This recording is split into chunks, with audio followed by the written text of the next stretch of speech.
Bepul umra safari. Hoji aka, bu joyda nima ish qilasiz? Bu yerda 50 boshchilik qilamiz, guruh rahbarligi vazifasini o'taymiz. Xo'p, Madina shahrida qilinadigan xatolar. Madina shahrida avvalambor Madina Munavvaradagi Masjid Nabaviyga kirishdan boshlaydigan bo'lsak, bu yerga insonlar Rasululloh sallallohu alayhi va sallamga salom bilan emas, balki telefonlar bilan kameralarni yoqqan holatda o'zlarini qanday holatga, qayerga kelganligini unutgan holatda kirishligi va Ravza-i Sharifga kirgan mahallarda Rasululloh sallallohu alayhi va sallamga salom emas, balki u yerda ham telefon ishlatib, xuddiki Rasululloh sallallohu alayhi va sallam huzurida telefon ishlatayotgandek beodobli holatlari kuzatiladi.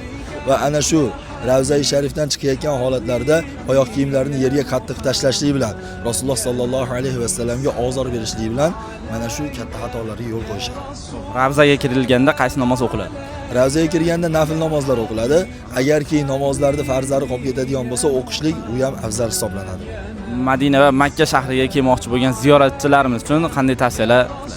Avvalambor bu yerga sayohat uchun emas, sayyohlik joyiga emas, balki ibodat uchun. Alloh taoloning bayti Rasululloh sallallohu alayhi va sallam shaharlariga kelayotganligini bilib, niyatlarini to'g'rilab, qalblarini go'zal holatda innamal a'malu binniyat, ya'ni amallar niyatlarga bog'liq degan hadisga muvofiq qilib kelsa, inshaalloh ibodatlar go'zal bo'ladi. Videoga like bosib, umra safariga kelmoqchi bo'lgan do'stlaringiz jo'natib, tez orada Hikmat Travel Andijon jamoasidan sizlar uchun bepul umra safari. Buning uchun pastdagi profillarga obuna bo'lib, bizni kuzatishda davom etinglar.